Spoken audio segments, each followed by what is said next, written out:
A strange, meritless, yet enduring conspiracy theory about Meghan Markle has been addressed by the Duchess in a roundabout way.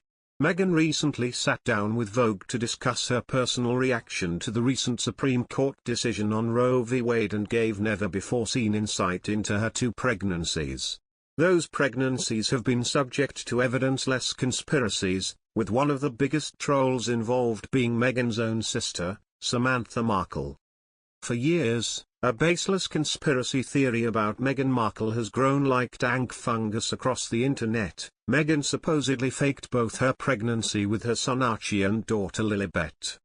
Though the children are biologically hers with her husband Prince Harry, Meghan supposedly used a surrogate to carry them. To cover up the fact that she used a surrogate, Meghan was claimed to have worn a fake baby bump. Conspiracy theorists pored over videos of a pregnant Meghan, pointing out imagined inconsistencies and obsessing over wrinkles near her stomach.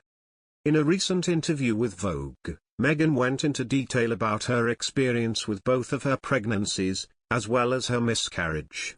When the topic turned to normalizing conversations about both abortion and women's health and what she personally thought of those subjects, Meghan talked of her own experience carrying her children. She said, "I think about how fortunate I felt to be able to have both of my children. I know what it feels like to have a connection to what is growing inside of your body."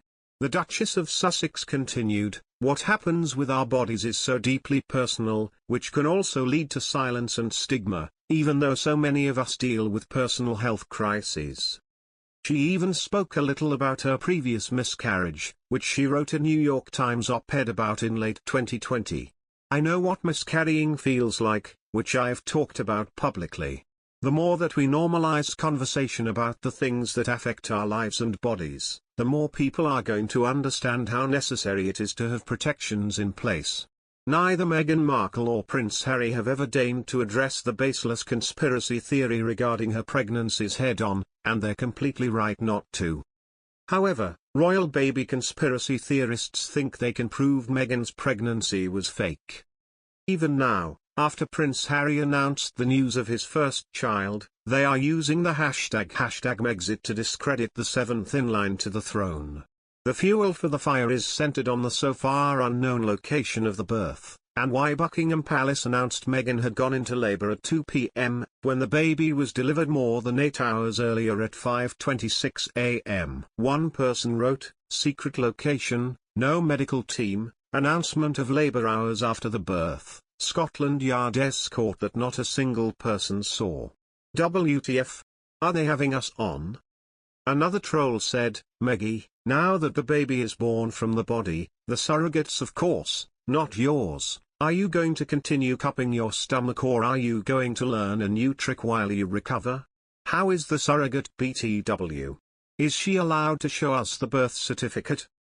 Some have claimed the lack of signatures from doctors on Harry and Meghan's official notice outside Buckingham Palace is evidence of a dishonest baby announcement.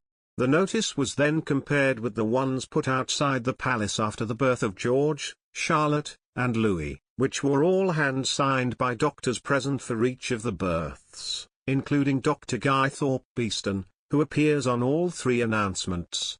Even the language of baby Sussex's notice was picked apart. One person wrote on Twitter, "The words 'share the news' implies the BRF, British royal family, was informed about the delivery rather than being a witness to the fact." One person slammed the trolls, writing, "Watching a conspiracy theory in its later stages with the Megxit people. Their working theory has been that Meghan was faking her pregnancy, either with a surrogate, or by sneaking in a fake baby at the last minute. They took a false report that she was at Kensington Palace, and turned it into she's under house arrest at KP, so that she couldn't sneak away and grab a fake baby. Obviously,